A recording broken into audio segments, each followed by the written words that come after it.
Right there. Look at that right there. Look at that head shake, man. Oh, man. That's what we came up here for. Okay, live in 3, 2, 1.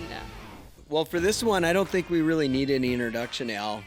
Everybody knows who you are that would be watching a fishing show like this. So we're just going to dive right into the conversation. And the first question I want to ask you is, after all these years, it seems like most days you are on the water, more than not in the open water period. What keeps you going?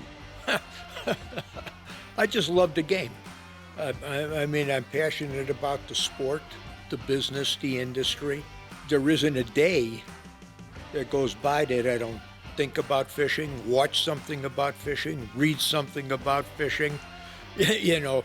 Or actually go fishing. And go for it. I mean, it's 24/7. It's a lifestyle for me. I've never got burned out in it. I like the new challenges. I like the ups and downs of the sport. I like the changing aspects of the industry, how things just continue to go in different directions. It's a constant learning a curve to be had out there, and I like to stay up on it as best as I can. I'm a groupie, okay? I'm a groupie in the fishing industry. I love it. You know, I don't have any other interest. I don't mushroom hunt like you and Mikey do. I don't chase mushrooms. I don't hunt deer. I don't go turkey hunting. I fish whenever I can get on the water. That's what I do, and that's what I love to do.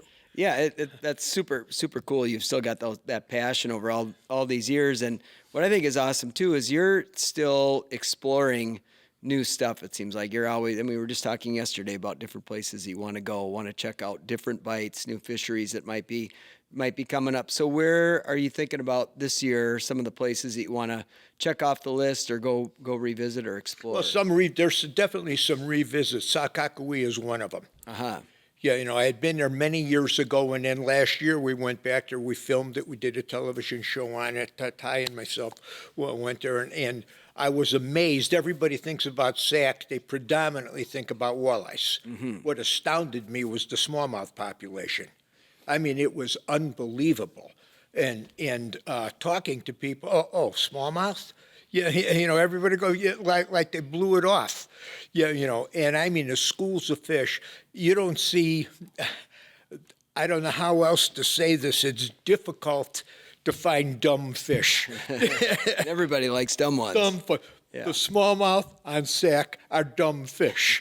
I mean, when the school comes in and you bring them in and there's 6 or 8 more with it, and the other guy goes down and you double up and then he takes his off and the school is staying there. You're holding him.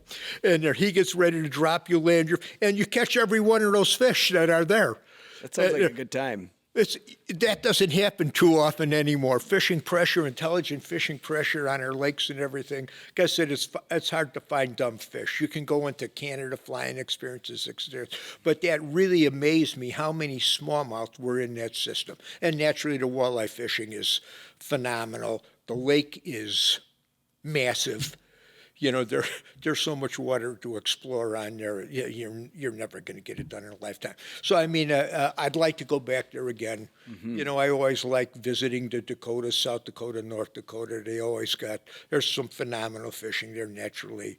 And I like to go to Wisconsin, particularly. It's easy for us to leave here and go fish those lakes in northwest Wisconsin for bass and bass and crappies, smallmouth and I like going there. There's always some new water. I just came back from there, and I got on a lake there that I never fished before. The bite was a little tough for the smallmouth, but I got on one lake for largemouth, and we just beat them up pretty good. Yeah, you know, and it was a lake that I had heard about, smaller lake, 350-acre lake. And I had heard from a friend of ours that we work with here from Linder Media, Billy Rosner. He says, I got this bass lake really because 5 minutes away from my house, and every time I go there, we get 50, 60 bass, you know, throwing wacky worms in the summer with guys. He says, you got to come check it out sometime, Al. So I did. Yeah, you know, I gave him a call, and she can get away. He said, yeah, jump in a boat. Let's go. So, I mean, those kind of things, I love to do that. Just love it. Yeah. I'm back to that Sakakawea deal and the dumb fish. Like, the smallmouth fisheries seem to really have exploded throughout North America, but even like 10 years ago, as they were still growing, it seemed like you could kind of be the first one to get on a number of those bites and experience the dumb fish. But the popularity of bass fishing in the north here has grown dramatically over that time. And it does seem like as soon as a bite gets good, the people are there. Leech Lake, for example. I mean, it didn't take long for those smallmouth to pop, and BASS is up there. Yeah, yeah. And we have, without a doubt, I think it's a safe assumption to say that Minnesota probably has consistently the best largemouth bass fishing in the entire country. And I don't think there's any puddle of water in this state that doesn't have a largemouth bass in it. Yeah. And the numbers of fish, you see these national tours come up here, like on Mille Lacs, and they go Grand Rapids area and some of these lakes, and these guys all say the same thing. Yeah, unbelievable fishing. Your fishing here is just unbelievable.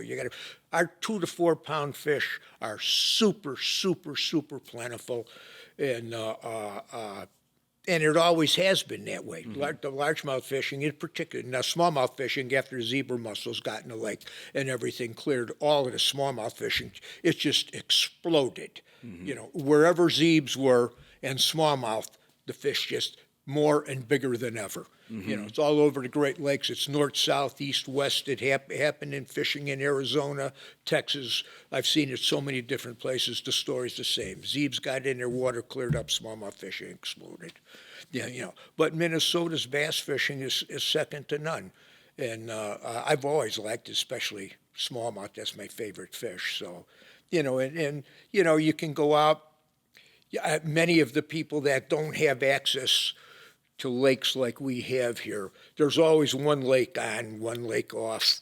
If you don't have a real good bite here, you pull the boat out, go 3 minutes on the other side of the road, put the boat in. And it's always been a mystery to me. Why is this lake on and this one off, and then vice versa? And they're right next to each other. Same style of lake, same setup lake. And all of a sudden this is on for a week or 2 or 3, and this one's, and it's been those are one of those things that make you scratch your head when you see it. Why does this happen? What causes this effect? But those are the things that motivated me and keep me excited about the sport of fishing. There's always things like that. And even in bass fishing, it isn't rare on our lakes, the small lakes, mid-sized lakes, to say in a day of fishing, 2 good anglers, that it's easy. If you say we're going to go, we'll get 50 fish today, and this isn't rare at all.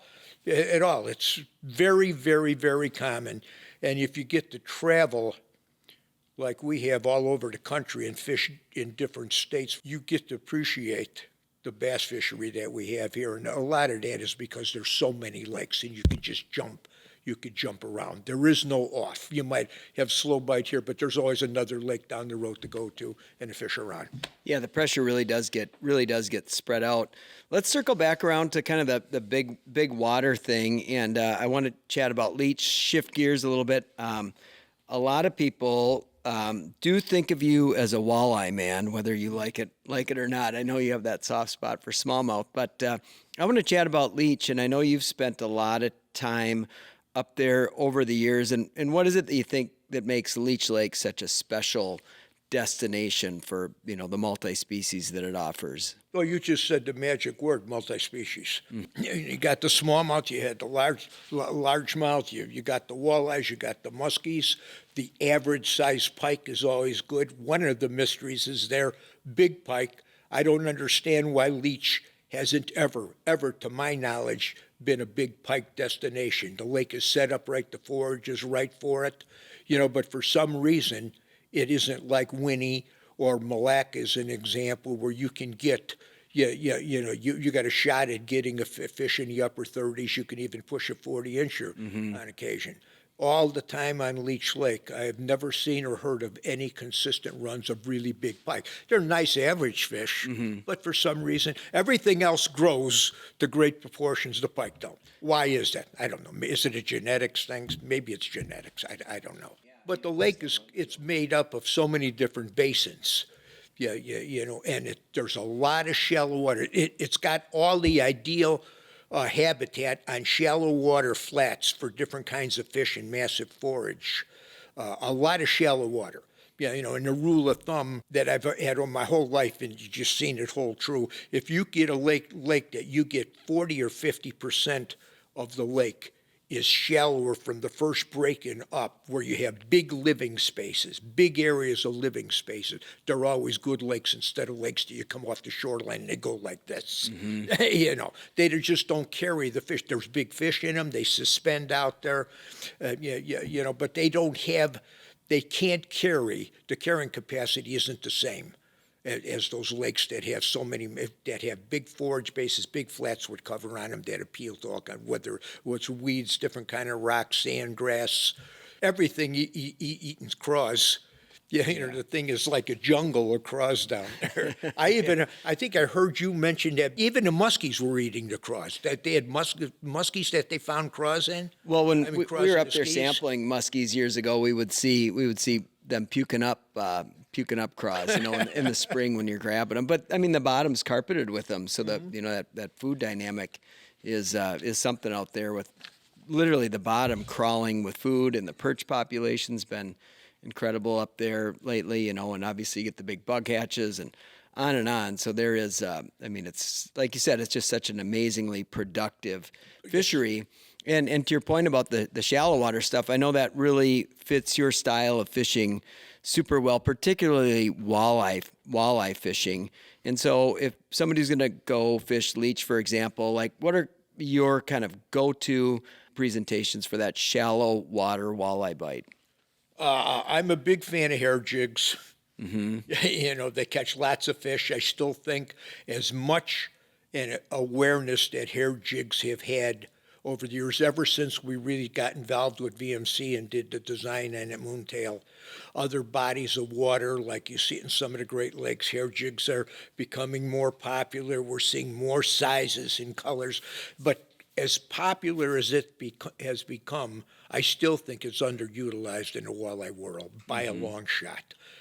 Everybody stays heavy with the boot tail, or even a split. The boot tail still dominates in a jig if you're fishing soft plastics. And like I said, I think hair jigs are overlooked by a long shot in the world of walleye fishing, although it is slowly changing. And that moontail, I know you had a lot to do with the design of that. So explain to us what makes that particular jig unique, and then what size or weight are you typically fishing walleyes with in, say, that 5 to 10 feet of water? Well, you look at that jig and you say, well, that looks pretty simple. It took 2 years of tweaking. 2 years of tweaking that jig to get to what it was. We wanted a flat-headed jig. I'm convinced that the big eyes have added to it. That eye it works instead of a straight ball. There's something of the way it grabs light in the shallow, clear water, like a flash. It does something to trigger the fish. So you wanted that flat aspirin head so you could fish quicker, and I wanted a big eye in it, so you needed that aspirin head. And then you had your changes, your bread and butter changes with the colors that walleyes appeal to. But the real secret, if there is such a secret, became the amount of hair in her. When they go and you look at most manufacturers, they put too much hair on it. They think it looks good in the package, like I'm getting more value for my money. But the hair just mats together, it doesn't breathe. The more we thinned that hair out, the more you got to a point where you see that thing, it's alive in the water. Instead of clumping together, everything was breathing. That took trimming and finally get to the point that really does make a difference. Thinner hair was better than thicker hair. Yeah, for sure. And I think that... And you could fish it quicker, too. You have that triggering effect. With that. It didn't grab like thicker hair does. So all of that, in 2 years of playing on many lakes in Minnesota and the Dakotas, with that, it became what it is today in a package. And the hook was outstanding. We wanted a really, really good hook. Not a cheapy hook like a lot of jig manufacturers. They got a right bait, but then they put a nickel and dime hook inside. Sure. I wanted a good hook on it. Yeah. I think you nailed the two things. Is one, with that bait, is that thinner hair obviously gives it more life, but it also changes the drop speed. And so people learning to fish with a hair jig might look at it and think, I'm going to fish this like I would drag a jig and a minnow on the bottom, but kind of when you're focused on walleye, like how are you fishing that bait? I'm fishing it fairly aggressive. You favor a heavier side than the lighter side. When you're fishing with live bait, the walleye mentality for years, lighter, slower, put a crawler in me. You want the drops, the lightest jig head you could get away. It's the complete opposite when you go to a hair jig. You want to be able to fish faster to move that bait. So you get the jump with it. You can do a lot of things with it. Now if you add tungsten, you got a whole new world again to play with, especially when you're working with suspended fish. And a little bit, because of forward-facing sonar and so many different worlds impacted our fishing in so many different ways. Hair jigging works pretty darn good on forward-facing sonar. Everybody's talking some kind of molded boot tail, predominantly some kind of little tweak here. From my experience, I was shocked. Now I'm just in the last 2 years, particularly last year, how many fish I can catch when I'm seeing it and I'm swimming it the same way you would swim a boot tail over the walleyes and present it. But you do it with a hair jig and I'm seeing the same results. It works. It works. And you don't have to keep twitching the rod to give it life. That hair is doing its own thing in the water. So it's just an observation. And I wanted to see, will it work as good as everybody's throwing a boot tail on these fish with the hair? And it has. It's worked out. I'm going to play a whole lot more with it this year again. Just swimming it through those fish. That's pretty cool. And yeah, when you're swimming it, to your point, like with that hair, it just kind of collapses just enough. When you see that in the water, it's a better minnow, like the natural colors are better minnow imitators than you would get with plastic. It is super realistic and it's versatile, to your point there. So fishing shallow, you're saying it's a lot, maybe a quarter ounce for the most boat. A quarter ounce in 5 to 12 feet of water, 5 to 10.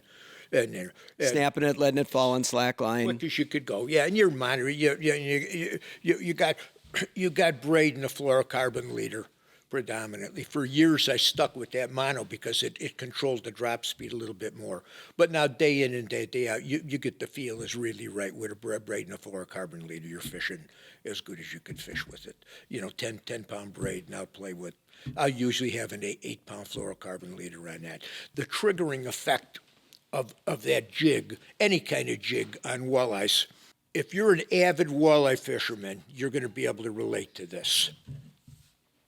How many fish have you caught on? Now, let's erase normal fishing, take forward facing, so I'm not looking at the fish. I'm fishing, quote unquote, the way we always have until this came on the scene. Sure. Yep.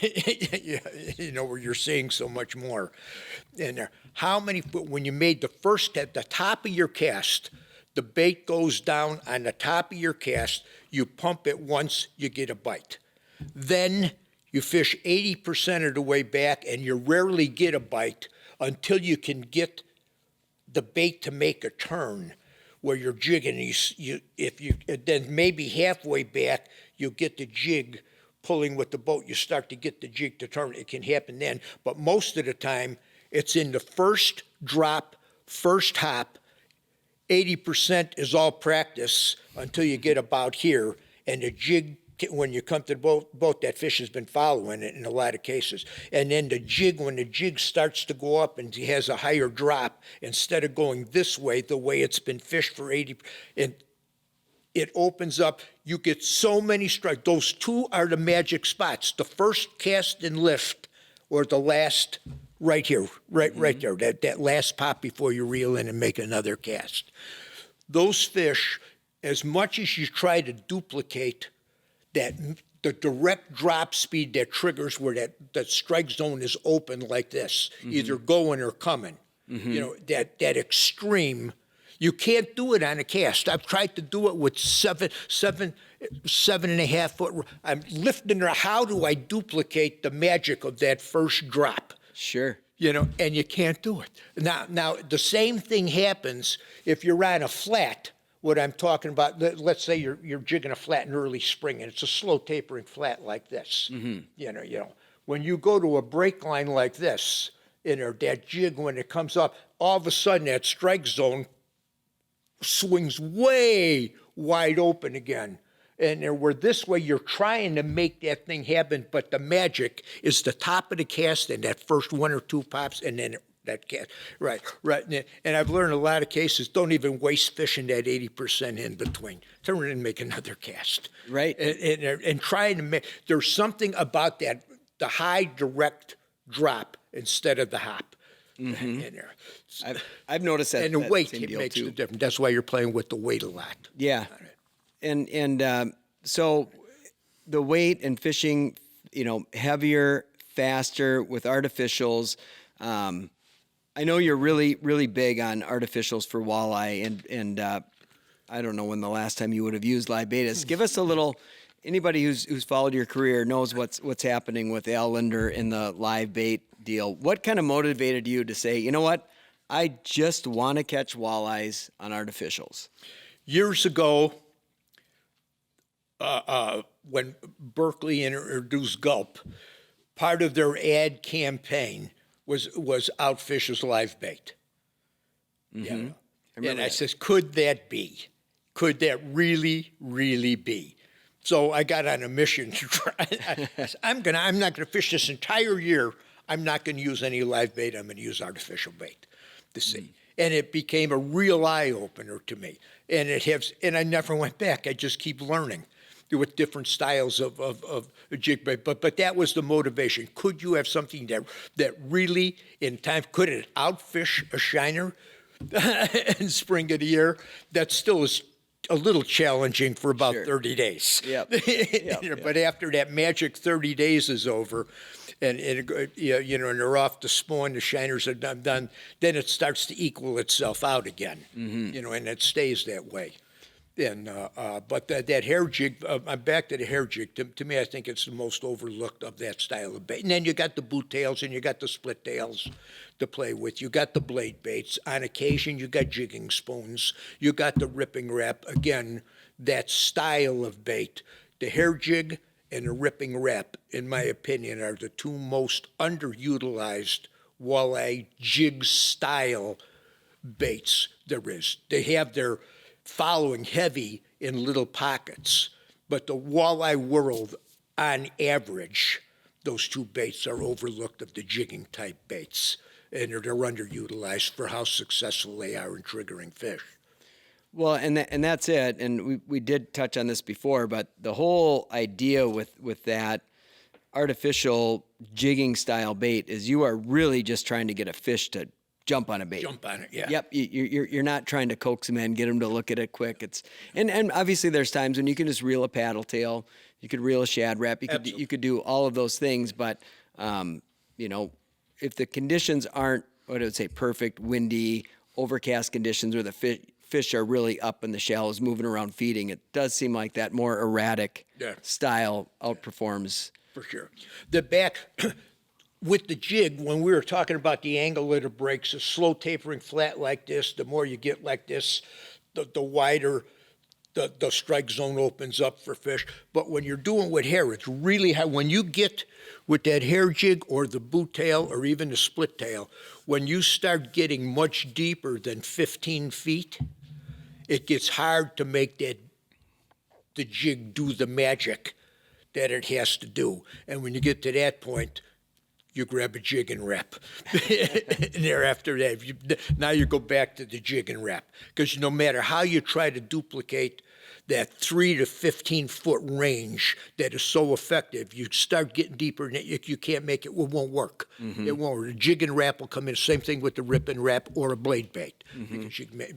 Because that's where it comes into play again and you go deeper with it. Can I catch them on a moontail in 35, 40 feet of water and I have numbers of time? Yes, you can. Yes, you can.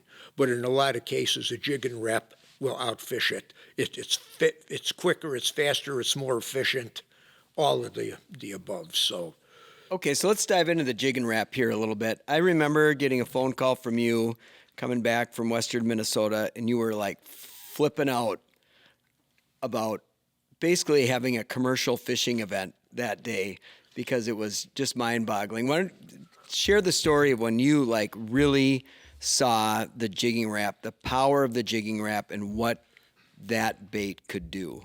It was an accident, actually. It was at the Lundmania tournament. And I was talking to a bunch of guys, and we got on the subject of television shows, and a couple of different guys were talking about how hot the crappie bite was on a particular lake in the Perham area. And I thought about it about a week later. And they said they're really getting big fish, and the fish are in 18 to 22 feet of water, and they're out over 26 feet of water or less, and there are big schools of them. And he said, boy, we're really pounding these big crappies in there. So my initial plan, and I made a mental note, and I said, I wanted to go there and do it on a jigging wrap. My plan Catch was crappies. to go there with the jigging wrap for the crappies. That was the plan. So we get out and a boot tail, whatever it would take, but I wanted to get these big crappies. But I was thinking jigging wrap be perfect, just like at that depth. I can get right over them. It'd be a good show. And so it started with that, and the cameraman with me at that time, his name was Bob Bacala. He was shooting. Just the two of us were out there. I came to where these fish were supposed to be, and I two schools, two areas they told me there, and I motored all around looking, and I'd see a single here, nothing like the school that they were talking about. So my first thought is, well, probably the fish moved up into the weeds. You were into summer already.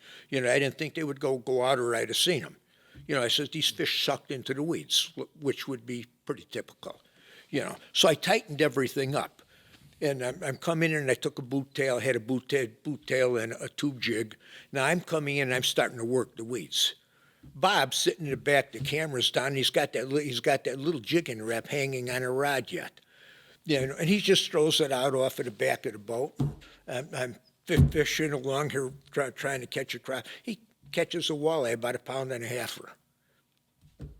Yeah.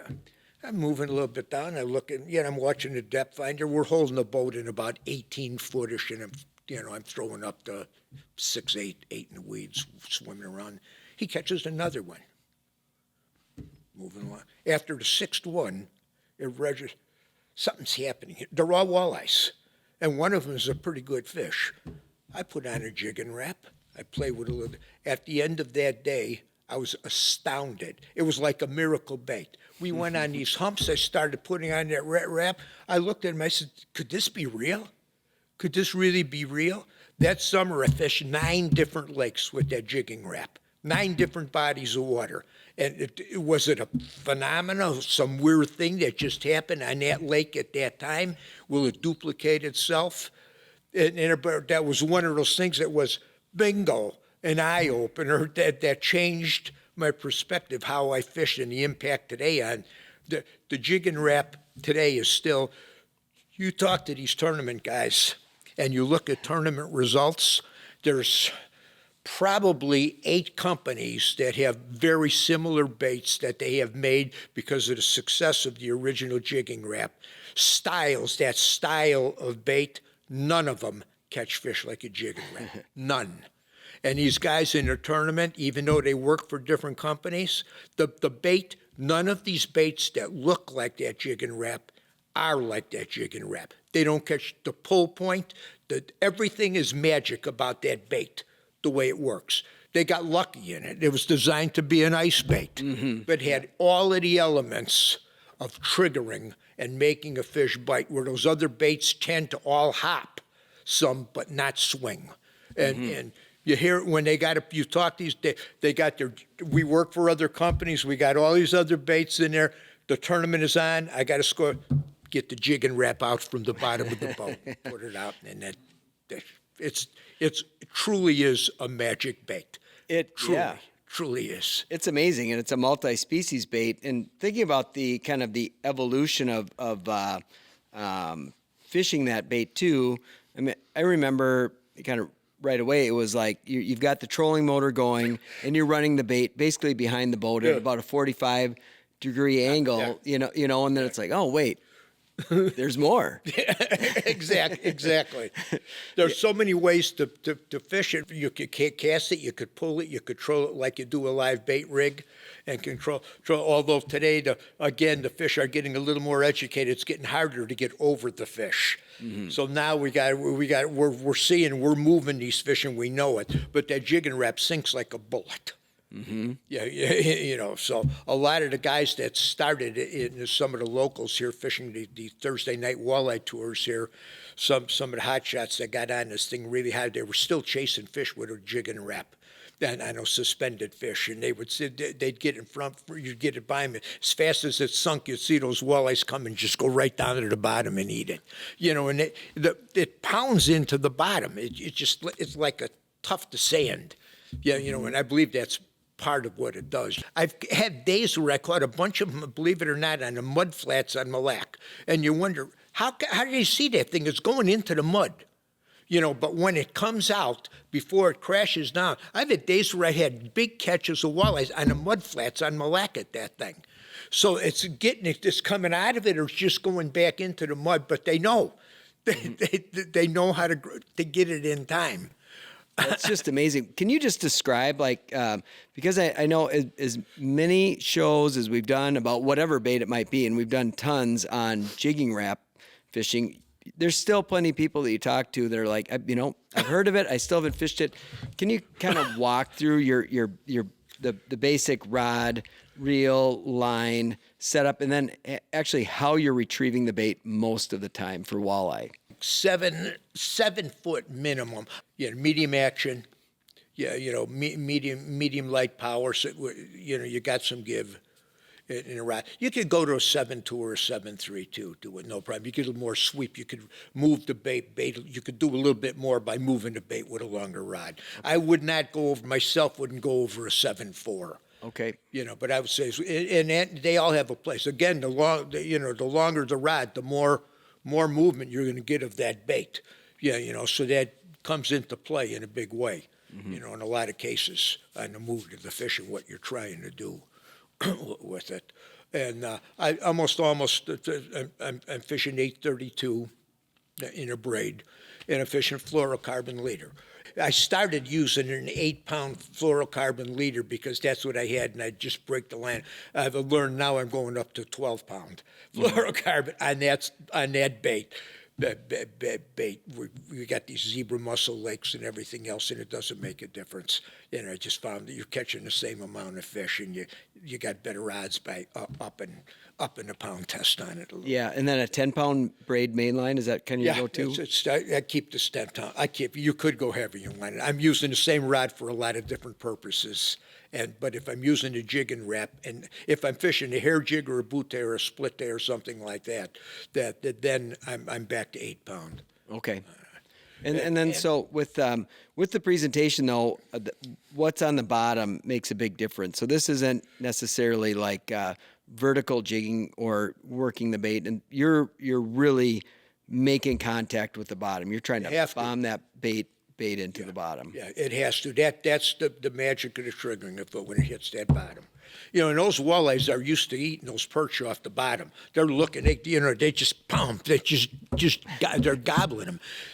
You'll find so many times. It isn't rare to snag a fish occasionally. And if they're coming in to hit that jigging wrap, and you're popping, you're fishing is so aggressively, so fast. They make a swing on it, and you catch them on the side of the face or something. And most people, like you said something earlier, I don't know how many times I've had people come up to me and say, does that jigging wrap, that thing really work the way it is? Everybody still thinks there's a hustle in some of this stuff.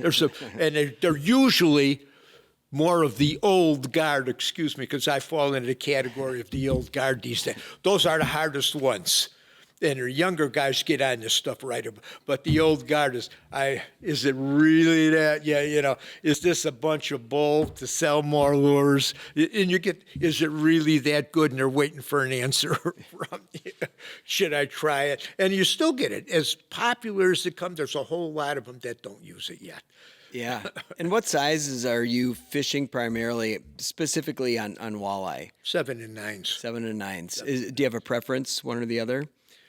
Depth. Depth. Okay. Probably more so depth. It's surprising that 7 day in and day out is really productive.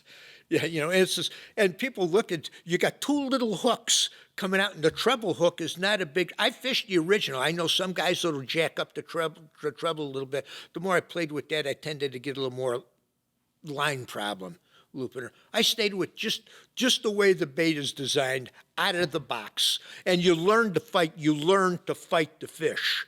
You learn to know how to, if you can't pull them, then work them the way you did before. The rod reel line combo, you're just a little bit easier with the fish. You can tell how the fish is feeling on the rod, on how it's moving. You can tell when you got a big fish from a small fish on there. A lot of people, they're getting a little too aggressive with it, and they're tearing the hooks out. You get the fish to the surface, you go get a net, and they start going like this, and the hook will fall out of it. And once you learn, just baby the fish a little bit, baby it, give it a little, and then you get almost all of them. Yeah, I've kind of noticed, at least when I'm doing it, if I'm fishing with braid, is that I almost like to have the drag set where when you're snapping it, you're almost getting just like one click of the drag. You know what I mean? Like it's not slipping, but then because so many times you don't realize that you're bit until you go to rip the bait again, and you're on, and you want just a little bit of slide there, because if it's too tight, like you said, I think it just cuts and rips, and then they come up and they get off. So our friend Brian Miller sometimes describes it like riding a bull when you get him on those things. Like, do I have it on for 8 seconds, and can I get it in the net in 8 seconds, or is it going to come off? So when you see this style of bait, when you see the magic of what it can do, it is amazing. When it is on, it is so on, and it is so much fun. It is so fast. It is so efficient. And the whole thing, you get the right rhythm for the depth you're at and the bottom conditions you're dealing with, all of those things. It's just, it's like commercial fishing with a lure, one lure. It is. Jimmy and I always talk about when we're doing seminars, like our trips to Canada, trying to find other techniques that might be better, because we're always trying to come up with new ideas or concepts to shoot content, right? You don't want to do the same jig and wrap show every year, 3 times a year on walleyes, but it's like, man, it's really hard to find something better than this, right? Yeah, for sure. So, and you're always looking. We're always trying to find a way. And they play with sizes. There's some sizes of baits that'll be coming out in the near future here. A little increase. I better not say anything. Better not say too much. Yeah, right. So, no, it really is an amazing bait, and I think one of those artificials that, like you said, it's just magic. There aren't that many times in a career where something just pops up and you're like, that extent. Whoa, this is magic. Yeah, you said in the industry our whole life, you see the Ned rig is one of these examples. Yep. In the old, the hard bait, and it still is, the original shad wrap. The original shad wrap still today sells gazillions of these things all over the world. The shad wrap. Something about the bait when it came out, everything about it, all of the wiggle, the density of the type of balsa, everything clicked. Everything clicks in that bait. And balsa is balsa, and molded plastic is molded plastic. And day in and day out, balsa is magic in that style of bait. Fish know the difference. They can see the difference. They don't know that you're paying $2 more for this bait and the other bait. They know whatever's happening in a movement of that bait, the wiggle, to the color flash.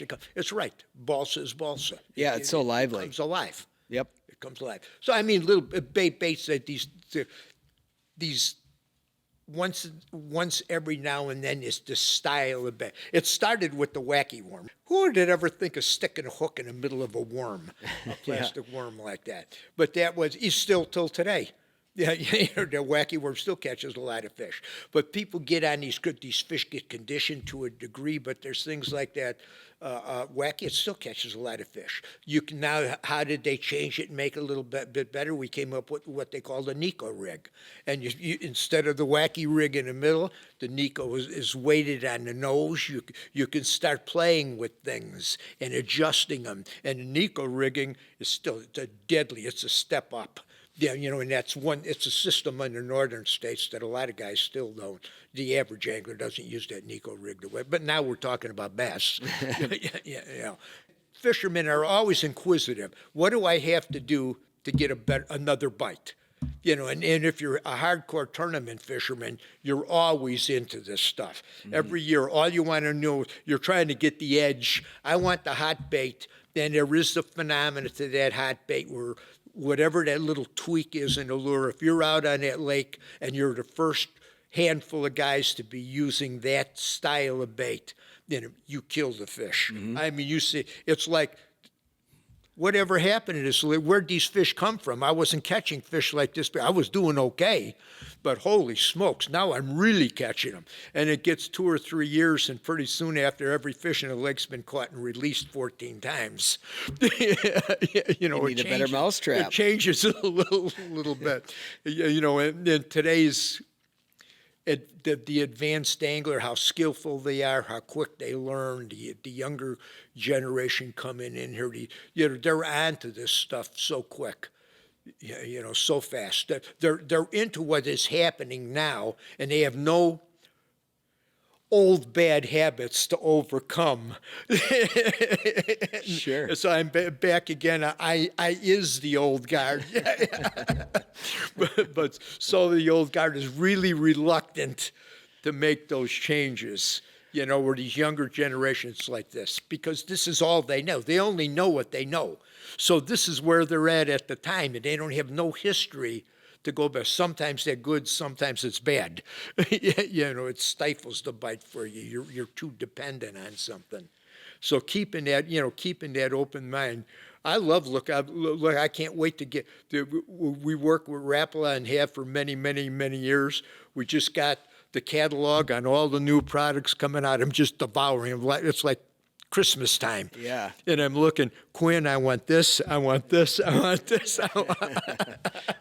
There's going to be a lot of new fun stuff to play with. That's for sure. Yeah. And that's a really fun part of the job. And I got to give you credit for this because we've done a lot of trips and your dedication to that. So we've gone like on a long road trip and opened up your boat, Al's boat, and you open it up and you go, oh, we have one Ziploc baggie of the new Rapala bait. So if they're not biting this, we're hosed. We're coming back with nothing. But that's serious dedication.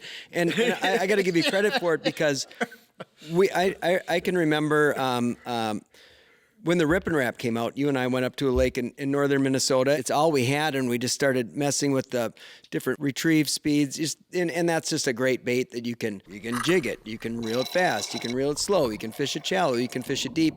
And by the end of a few days of fishing up there, we were like, well, this is the best bait going, but we got good at knowing how to fish it, where to fish it, and how to present it to the fish in the conditions that they were in.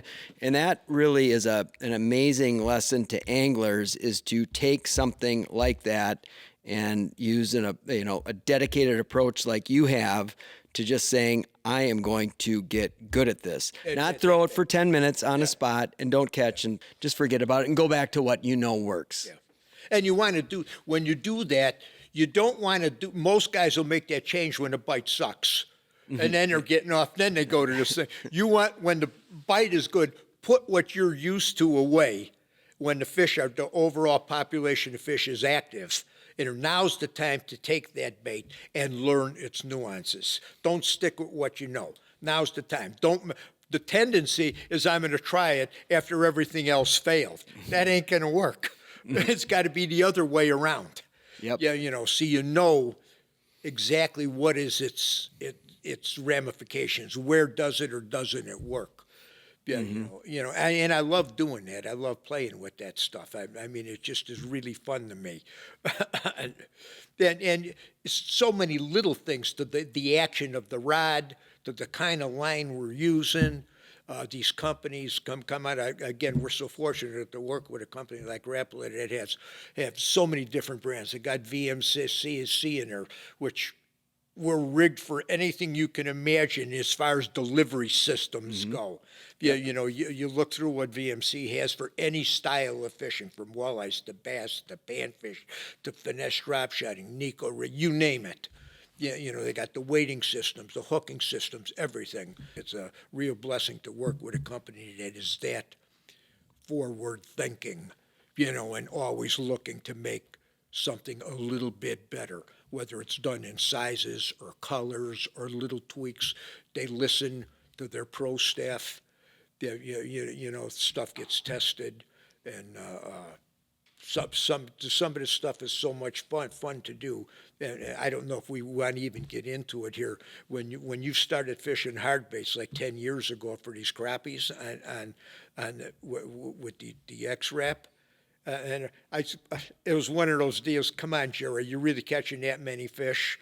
On that thing. I said, okay, give me one of those. Then that led to. I love fishing. Now we're fishing the forest for the crappies. I got so many people. I fished with a buddy of mine. His name is Kurt, and he's old guard. Mm-hmm. And it's the same old thing. You guys hyping this. Does it really work? This is when I got him on the original size 4. I think he goes on a local lake here, North Lung, that he fishes a lot. He started throwing this where he was normally fishing under a float. Big time. He had plastic under the float instead of minnows. This is what he did. Wow. Yeah. He threw that thing and his eyeballs got this big. He said, holy mackerel, this stuff really does work. In the last couple of years when they came out with that, the Countdown Elite. Yes. And I started playing with that Countdown Elite. I had a field day with that bait, on bluegills and crappies. So playing with these different hard baits and saying, this catches more fish than live bait does. And it does. It does. And it's easier to process. It makes fishing more fun. And even if you're a meat hunter, everybody wants to catch a meal of crappies. You want to keep some crappies or bluegills or something. I get that. But how do I get the most fun out of the experience? And it's something pulling on the line. And when you get to casting and you get the feel to the right equipment and stuff, the experience just skyrockets. I can't say enough about it. Everything comes together from the rod, reel, lure, line to these minute little baits and how you do it. A hardcore muskie fisherman like you is like a kid in a candy factory at this time of the year when you're catching bluegills and crappies on fine-tuned stuff. But everybody that does it, you take them out there, and they get these wow moments. Really? Wow. It's true. And that's what grows the sport. Yep. That's what grows it. Yeah, for sure. And back to that Countdown Elite, you could look at those things and say, like, oh, well, an X-Wrap, Countdown Elite, these things look, they're both kind of that minnow profile, but way different, where that Countdown Elite has that killer, like, shimmy on the fall that both bluegills and crappies, they lose their mind for that thing. The crappies didn't surprise me. Because when you get them in the school and it falls through skin, the way bluegills eat that thing really surprised me. They love it. It shocked me, actually. Yeah, and you don't often think of bluegills, and I still, would say that there are plenty of times when bluegills can be real fussy and you'd want to have meat, but there are also a lot of times when bluegills will smash hard baits, and you just don't see that in their nature. You think of them investigating stuff. Even that topwater stuff. Oh yeah, the little poppers. What a super fun way to catch them. We're still learning with this stuff. We're still learning. You keep pushing the envelope. Yeah, for sure. We are definitely pushing the envelope. And one thing I want to ask you about, Al, is your shirt. You're wearing a Seafoam shirt. Mm-hmm. Okay, so you've got a lot of stories with travel and people that you run into, and give us a little background on your Seafoam story here. I got this. I was gone 2 months this winter, traveling all over the South. And I fished up the entire coastline, all of Florida, all of Alabama, through Mobile Bay, all the way into Mississippi, through Biloxi. I stayed in Biloxi, and I want to go back there again and fish that area a little bit more, right up to the Louisiana border. And my wife wanted to see this country. She'd never seen it before. So I went 2 months just spot fishing around. And just to give you some crazy examples, I've got hoodies and all kind of stuff with branded stuff, and I wear the Seafoam a lot. And some is Rapala, and you got your Dio, and but I had this happen a number of times. You walk into a restaurant. I'm walking into a restaurant, and you're sitting there, and somebody looked at, oh, that's seafood. Oh, that's seafood. That's good stuff. This is just a comment that they commented. One of the guides, that charter boat, it was exactly the first thing. He didn't shake my hand. He didn't say anything. He looked at my shirt. I'm stepping to meet him for the first time. He looks at my shirt. He says, I use that sea foam stuff all the time. It's really good. Hi, I'm Dave. What? And I had that happen on 3 different occasions. And it's just the brand loyalty to the product is amazing. And why is that? Because it works. It works. And they have testimony after testimony after testimony. And it's a great partner for us. I don't know how many years we worked with Seafoam. Long time now. Mm-hmm. Great company. And it has a following that most companies wish they had, that kind of brand imaging, brand acceptance. That's what a marketing department, a marketing manager dreams about. Give me a brand like that has the people. I don't have to say anything. The people say it all for me. Yeah, it works. Right. Yeah, and it is a testimony to the product. You coined it best. You're like, this stuff is like a miracle in a can. Yeah. So it's easy to use and it everybody, works. They also say it's just astounding. It's unsolicited information. That's fantastic. So one thing that I am curious about, I've heard you tell this story, but it's been a number of years. So I want to dive into the history of the Lindy rig and leeches for walleye and maybe crawlers too. But obviously the Lindy rig, talking to Al Lindner here. So let's hear the story of this. Originally, the Lindy rig, the birth of the idea of the Lindy rig was growing up in Chicago. There was a guy that Ron met at an access. It was no big deal. Everybody related. We learned how deadly an egg sinker and about 15 to 18 inches of line is with a hook, and you'd hook a night crawler through the nose. And we'd go fishing on these lakes all over in the Illinois area, the chain of lakes, and you caught bass, you caught bluegills, you caught crappies, you get an occasional walleye out of these lakes, you'd get catfish, carp, but everything bit on a silly little thing like this. And you hook it through the nose, you drag it on the bottom, all kinds of fish ate it. The problem was the shape of the sinker. The egg sinker would snag a lot. Would snag. So when we moved to Minnesota, my brother Ron was dinking around, and we were starting to guide up at the time. And he started made of plaster mold. And he come up with this idea of that walking sinker, which looked kind of like a shoe, with a hole in it. Weight was distributed to the back with a hole up the high point here. And all of a sudden, this thing pulled. We found it really pulled over and through rocks really, really, really good. And so when we started, the Initial Guides League was in its infancy here in the Brainerd area. It's one of the best organized guide leagues I've ever seen, one of the first ones that was truly organized. So we would pour a bunch of these sinkers. Ron's has got 7 kids, and it was like child labor today. They'd been going in jail for pouring hot sinkers on molds in the basement in the winter time. And you're getting your big stacks of sinkers, and we would give them to a lot of the guides too, because they work so good. And you learn to fish a little longer line. At that time, we used a lot of night crawlers and minnows, the very earlier stages. And you put night crawler and minnow on it. And Marv, to promote the fishery a little bit, it was Meat is Neat Day. Stringer Shots sold lures and sold guide trips. So he would come into the shop, Joe Blow from Des Moines, Iowa. We had caught this beautiful stringer of walleyes on Gull Lake. And they started to say, we caught him on Lindy's rig. And that's what the copy would be under this, and he send it into the sports writers in the Alexandria area. Ron Scherer's would triggered Sherry to come up and do the very first major article on the Lindy rig on Gull Lake. He kept hearing about this thing. And he'll say, he says, when I came out and I fished when we go out kind of fishing, he says, this thing will never going to sell. I thought that to myself.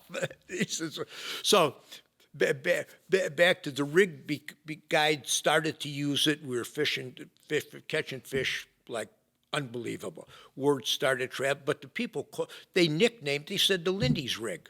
And that's all because we had Lindy's Guide Service is what we started and it brought it into the Nisswa Guides League. So it got nicknamed the Lindy's rig. So a guy named Tommy Carlson, a truck jobber out of St. Cloud at that time, he was servicing, today they're Big Rock. But he started, it's Big Rock. But Tommy Carlson started it at that time out of the back of his truck. And so he'd come into the bait shop. He said, what is this Lindy rig thing that you're talking about? So he sits down with Ron and I and Marvin. He looks at this thing. He says, you got to find a way to make money out of it. I'm getting all kind of calls for this thing. Can you do something, create something? I mean, there's some money that can be made doing this. So we figured out, we ended up getting making a sinker, combining, getting it wrapped on a card where it became one-stop shopping. You know, you could go buy the parts yourself. You could tie it. You do it yourself. It was much easier to take it off of the rack, tie it on, and go.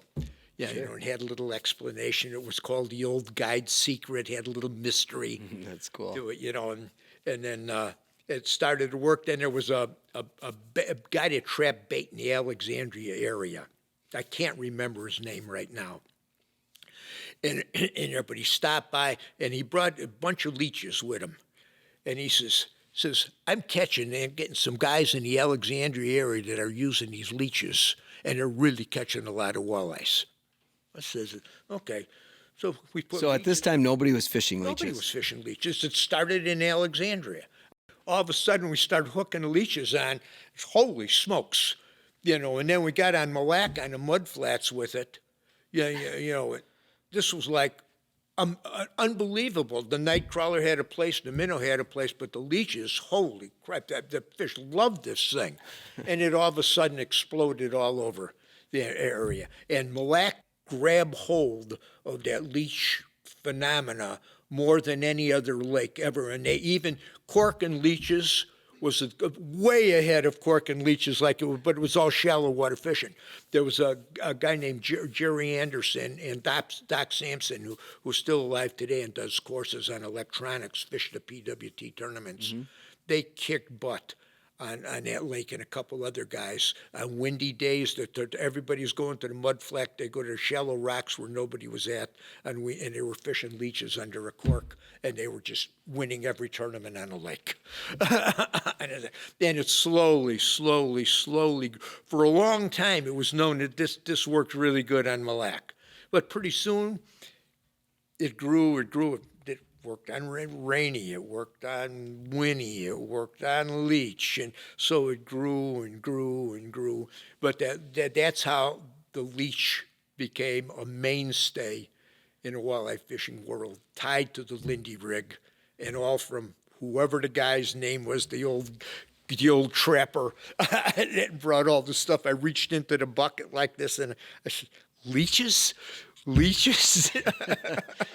They're so commonplace now that people wouldn't even think about it. But at the time, it was just. It was one of those wow moments, you know, that happened, that changed a segment of the sport and for a particular fish forever. Never been the same since. When was that? What time frame would you estimate?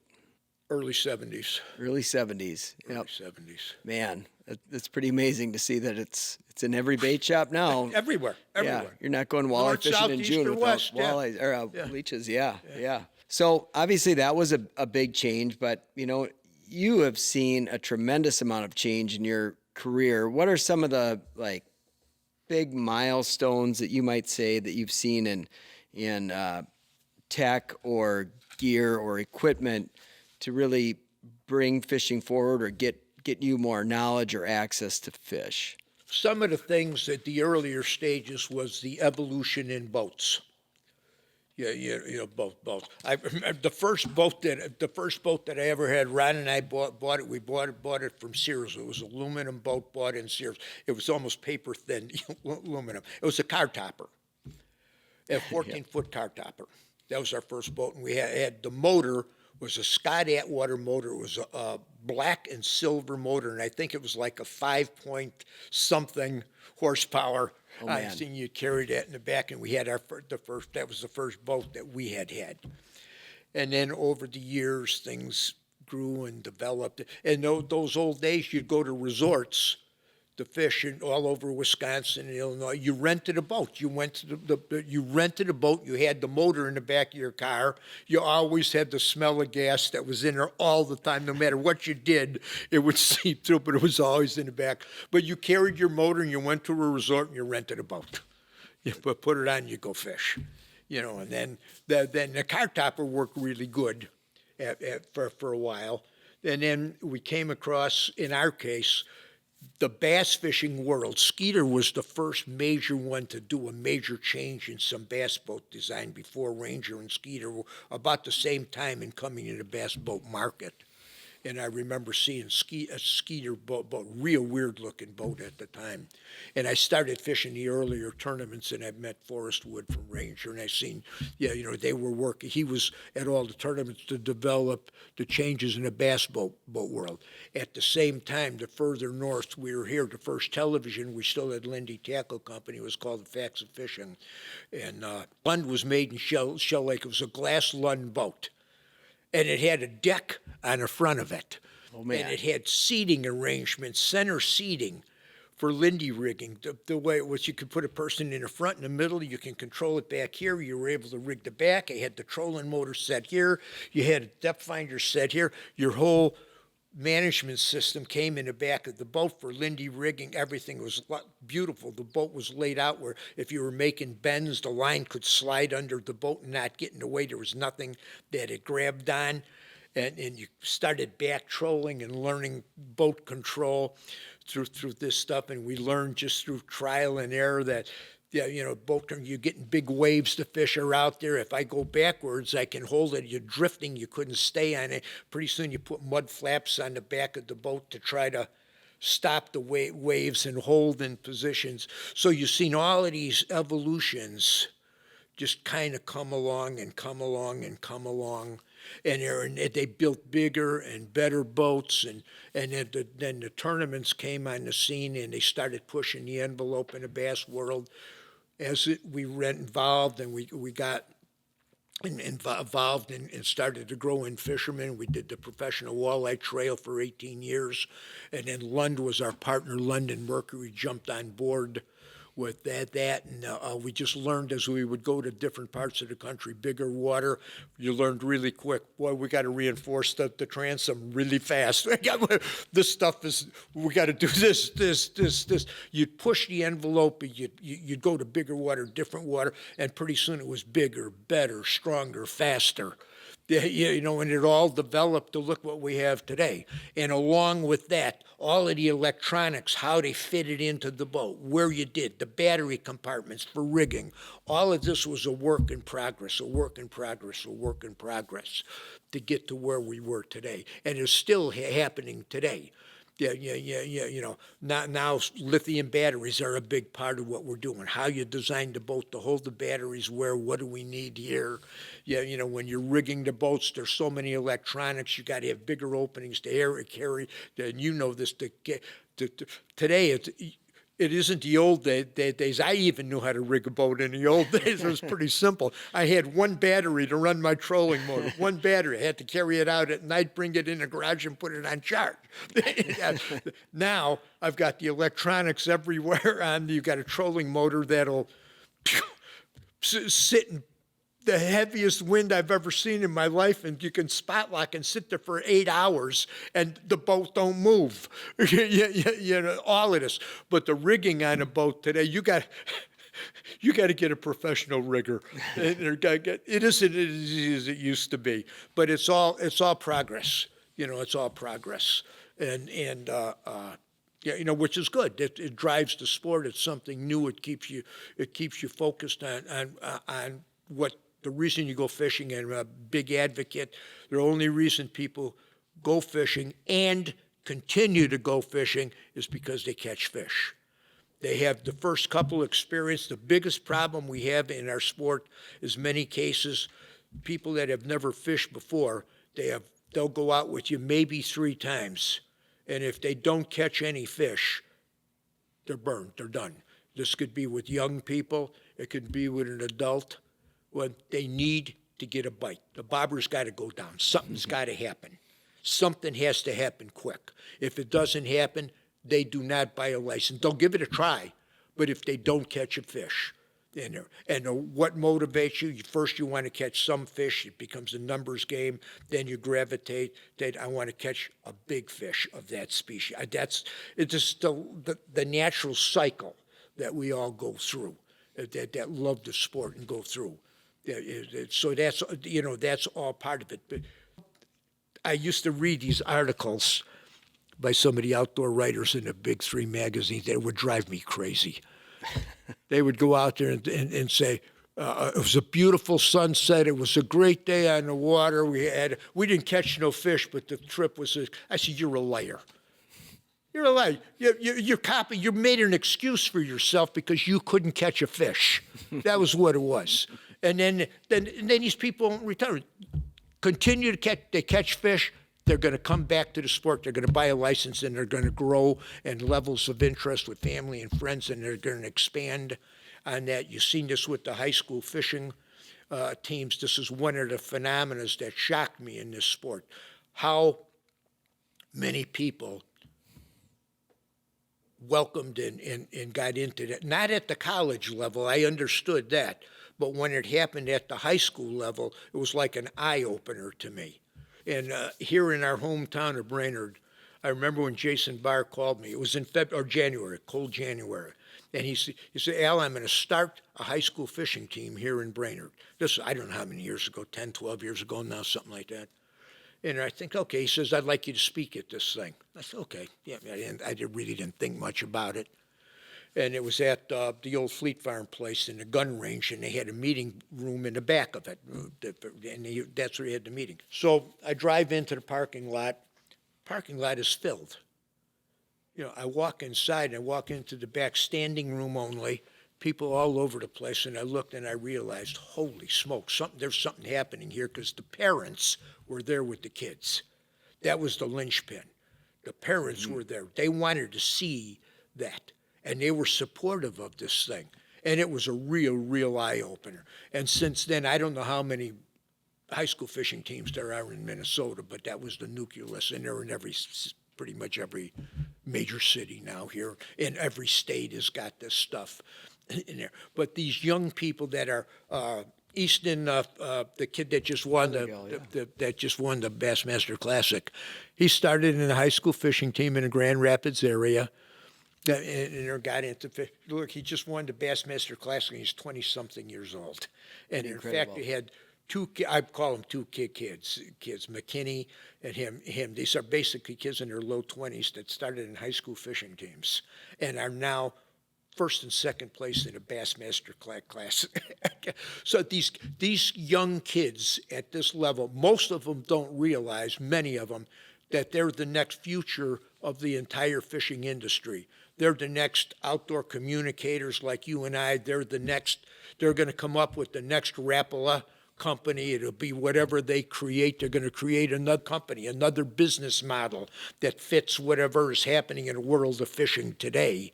They're all coming out of that high school phenomena, and they're getting turned on because they're catching fish.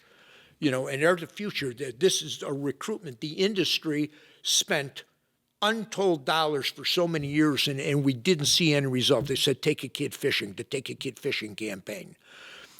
But it was all kids on a bobber on a stock pond with a couple of bluegills in it. I really take them fishing, get them in a boat, teach them.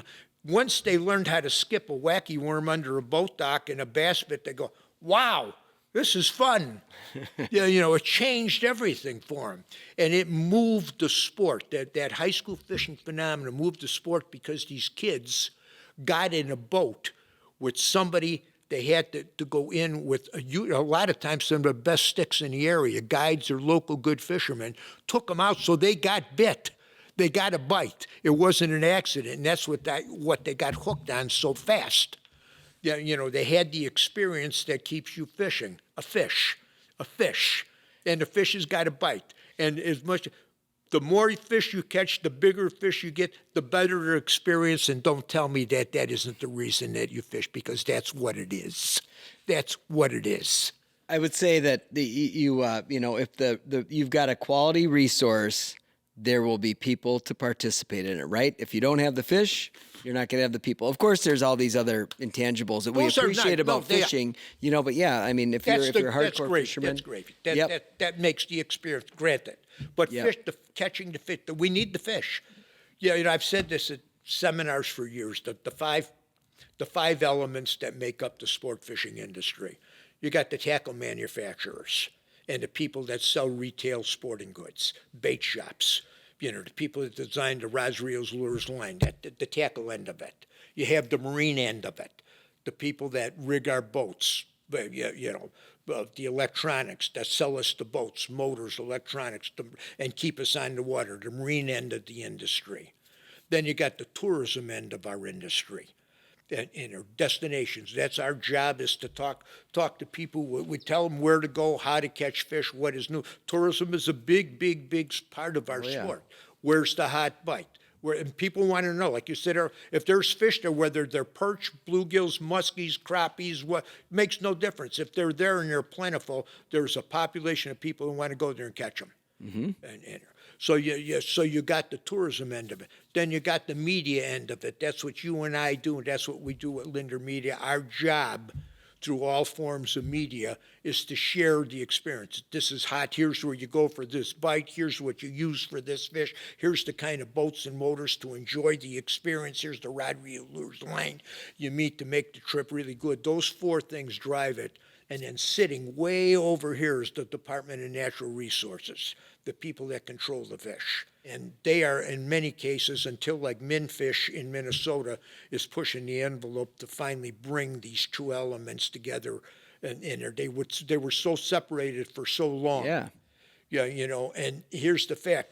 The four of us here, these four elements of the industry, if we don't have the fish, none of us have jobs, period. Nothing. The whole sport collapses and folds up. We need fish. And the solution, you can't put enough fish in our lakes. Yeah, no, I'm a big fan of what's going on with Minfish, and hopefully we can make some real headway there. And the kind of walleye fishing, I think is, we've got the Bass Lakes, and I don't think anybody's really concerned, Minnesota in particular, about, having enough bass to go around. Maybe the quality could change a little bit as we get more pressure, but, walleye fisheries with these changing environments, clear water, if you want to maintain walleye fisheries, I do tend to agree with you that we are going to need to relook at how we're going to approach stocking those fish, because there's some really big challenges ahead with zebra mussels, clear water, bass dominating these systems. So I'm glad Minnesota's got a plan to build the new hatchery. Yeah. In Waterville, Minfish had a lot to do with that. So the future does look bright in that regard, that hopefully we can get some more fish in the lakes. And of course, Al, as you know, I'm a big fan of getting more and bigger muskies out there. So. And we could certainly use that here. So this has been a great conversation. I really appreciate you taking the time out of the day to come back here and do this. We got ourselves a little fresco for you here. You're familiar with these things. Oh, yeah. Yeah. These photo tiles of you with a nice, that was nice walleye. That was a good Give fish. you that. Yeah. Yes, sir. So these are pretty cool. I forget, that is almost the perfect proportion walleye. It is a beauty. Fish. Yeah. I mean, she looks like a mount. It does. Just like a mount. Yeah. I'll get a place up here for you. You certainly will. So, well, Al, thanks again for having us. If you're watching this on television, be sure to check out the Angling Edge Buzz online, and we will see you next time.